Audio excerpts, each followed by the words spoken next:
दोस्तों, मेरे प्यारे विद्यार्थियों, आज मैं एक बार फिर अपने YouTube चैनल भारत शिक्षा डिजिटल पर एक बार फिर उपस्थित हूँ। और कल हमारी क्लास नहीं हुई और उसका वजह ये थी कि हम जो क्लास अपलोड करते हैं उसके लिए कल मैं थोड़ा सा व्यस्त था और उसके लिए मैंने कल एक फाइबर केबल लगवाया है। तो दोस्तों, आज हम देखेंगे वही ज्योग्राफी जहाँ पे हमने अपनी क्लास को छोड़ा था। तो हम दोस्तों बात कहाँ कर रहे थे कि हमने बात की थी ज्योग्राफी की।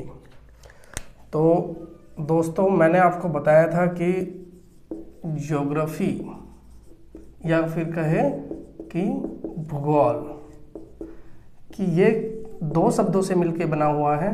एक जियो प्लस ग्राफी। और मैंने आपको ये अच्छे से बताया था कि जियो शब्द चाहे वो कहीं भी आए और उसका मतलब क्या होता है, उसका मतलब होता है अर्थ यानी पृथ्वी। और दूसरा जो शब्द मैंने बताया था इसका अर्थ हुआ, और दूसरा जो मैंने बताया था आपको ग्राफी, और ये कहीं से मिलके बना है, ग्राफिया से मिलके बना है, ग्राफिया। तो और ग्राफिया का मतलब क्या होता है कि रूप वर्णन से, अर्थात ग्राफी किसी पिक्चर का जो रूप होता है उसका वर्णन करने का काम क्या करता है, उसको रिप्रेजेंट कौन करता है, ग्राफी शब्द करता है। तो जब हम यहाँ बात करते हैं अर्थ और ग्राफिया यानी कि पृथ्वी के रूप के वर्णन से, पृथ्वी के रूप के वर्णन से, अर्थात मैं कहूँ कि हम जब ज्योग्राफी में अध्ययन करेंगे तो वो अध्ययन कहीं का करेंगे, पृथ्वी के रूप के वर्णन से हमारा क्या होगा, अध्ययन रहेगा। लेकिन सोचने की बात यह है दोस्तों कि हम पृथ्वी के विषय में अध्ययन तब करें, पहले हमें ये तो कम से कम पता हो कि पृथ्वी आई कहाँ से है, पृथ्वी की उत्पत्ति कैसे हुई, पृथ्वी कैसे बनी, आखिर मानव ने कैसे सोचा होगा कि इतनी बड़ी हमारी पृथ्वी है और इस पर कहाँ कहाँ लोग रहते हैं और कहाँ कहाँ कौन सी स्थलाकृतियाँ है और कैसे कैसे आकार और इसका रूप है। तो जब हम पृथ्वी की बात करते हैं तो इससे पहले हमारे दिमाग में एक पूरा का पूरा पिक्चर और एक पूरा का पूरा व्यू बन के आता है, और उस व्यू को हमने नाम दिया था क्या, ब्रह्मांड। तो अर्थात हम कहेंगे कि जब हम ब्रह्मांड की बात करते हैं तो उसका एक बहुत छोटा सा हिस्सा क्या है, पृथ्वी है। तो यहाँ हमें ये जानना आवश्यक हो जाता है कि ब्रह्मांड कैसे बना होगा, ये हमें देख लेना एक बार जरूर चाहिए। तो जब हम ब्रह्मांड की बात करेंगे तो हमारे भूगोलवेत्ताओं ने प्राचीन काल से ही इस बारे में जानने की बहुत उत्सुकता रखी, और समय समय पर बहुत सारे भूगोलवेत्ताओं ने और खगोलविदों ने इसके बारे में कुछ अवधारणाएं प्रस्तुत की। और उसमें सबसे पहली जो अवधारणा है वो है हमारी 143 ईसा पूर्व, 143 ईसा पूर्व। हमारे एक महान वैज्ञानिक हुए, उनका कैलिडियस टॉलमी। ये हमारे जो वैज्ञानिक थे ये मिस्र और यूनान के रहने वाले थे, और इन्होंने एक थ्योरी दी और उस थ्योरी का नाम था जियोसेंट्रिक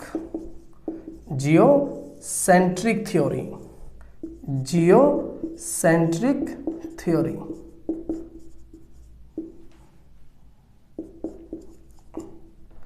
जियोसेंट्रिक थ्योरी या कहे तो सिद्धांत।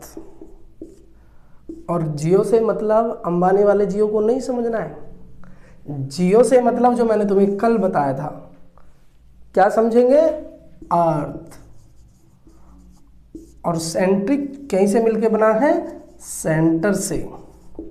और सेंटर क्या होता है, केंद्र।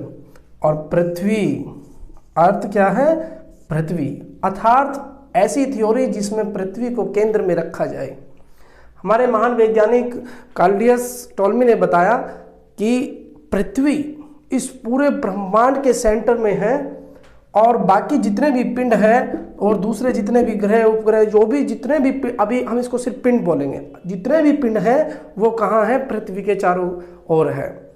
लेकिन ये सिद्धांत यहीं पर ख़त्म नहीं हुआ, और हम अपने एकेडमिक अध्ययन में नहीं जाएंगे, जो हम स्कूल में पढ़ते हैं, जो हम 12वीं कक्षा में के स्तर पे अध्ययन करते हैं उसमें नहीं जाएंगे, चूँकि हमें एक कंपटीशन एग्जाम की तैयारी करनी है, तो इसलिए हम यहाँ से सीधा फिर ठीक पहुँचेंगे। इसका ठीक एक्सेप्शन हुआ 1543 में ईसा में, और एक हमारे बहुत ही बड़े खगोलविद हुए, उनका नाम था कोपरनिकस। क्या नाम था? कोपरनिकस। और कोपरनिकस ने एक बिल्कुल ठीक जियोसेंट्रिक के अपोजिट एक अवधारणा दी, और उसका नाम क्या था? हीलियोसेंट्रिक। Heliocentric, heliocentric. और हीलियोसेंट्रिक का मतलब था कि जो सूर्य है, सूर्य जो सन है हमारा, सन कहाँ पे है? सन केंद्र में है, और बाकी सब ग्रह कहाँ है? उसके चारों तरफ है। ग्रह कहो या फिर पिंड, सभी पिंड, चाहे वो उल्का पिंड हो, चाहे वो क्षुद्र ग्रह हो, चाहे उपग्रह हो, वो कुछ भी हो, ABCD की, बाकी हमारा क्या सन सेंटर में है, और बाकी सारे उसके चारों ओर क्या करते हैं? परिक्रमा करते हैं। ये किसने सिद्धांत दिया? ये 1543 में कोपरनिकस ने बताया। ये हमारा पार्ट नहीं है, ये हमारा पार्ट कंपटीशन का और सामान्य अध्ययन के विषय का ये हमारा पार्ट नहीं है। लेकिन चूंकि हमें ये देखना है कि ब्रह्मांड की उत्पत्ति कैसे हुई, तो ये सब चीज़ें जानना, क्योंकि कोई भी चीज़ एक दिन में बड़ी और पनपती नहीं है, वो धीरे धीरे उसकी कुछ ना कुछ ऐतिहासिक पृष्ठभूमि होती है, और वो चीज़ जब जाके पूरा अपना पूर्ण रूप धारण करती है। इसका जो आगे वाला जो पड़ाव था, वो हमारे एक और महान वैज्ञानिक हुए, जिनका नाम था Edwin P Hubble. Edwin P Hubble. और ये घटना हुई 1926 में कि इन भाई साहब ने क्या किया? इन भाई साहब ने ब्रह्मांड का व्यास ही नाप डाला, पूरे ब्रह्मांड को ही माप डाला, और ब्रह्मांड का जो व्यास बताया, वो बताया 250 करोड़ प्रकाश वर्ष।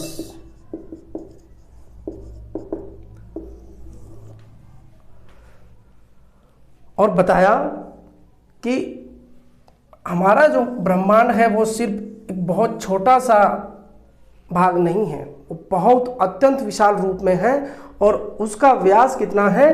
250 करोड़ प्रकाश वर्ष।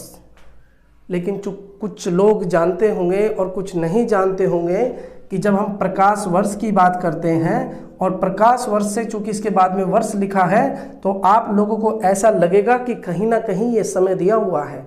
ये बिल्कुल भी समय नहीं है, ये दूरी का मात्रक है। और ये भी आपको जान लेना चाहिए कि प्रकाश वर्ष दूरी का मात्रक तो है कि जैसे 1 किलोमीटर में 1000 मीटर होते हैं, या फिर कहे कि 1 फीट में 12 इंच होते हैं, या फिर कहे कि एक गज में 36 इंच होते हैं, या फिर इसी प्रकार से जो भी यूनिटें होती है, वो 1 प्रकाश वर्ष बराबर क्या होता है। अभी इसको एक बार यहीं देख लेंगे, छोटा सा एक व्यू बना लेंगे, ताकि आगे जाके कोई दिक्कत सामने आपको ना आए। 1 प्रकाश वर्ष,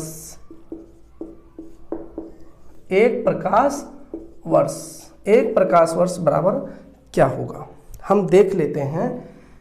1 प्रकाश वर्ष का मतलब है कि 1 वर्ष के अंदर प्रकाश द्वारा तय की गई दूरी जो होगी, वो 1 प्रकाश वर्ष के बराबर होगी।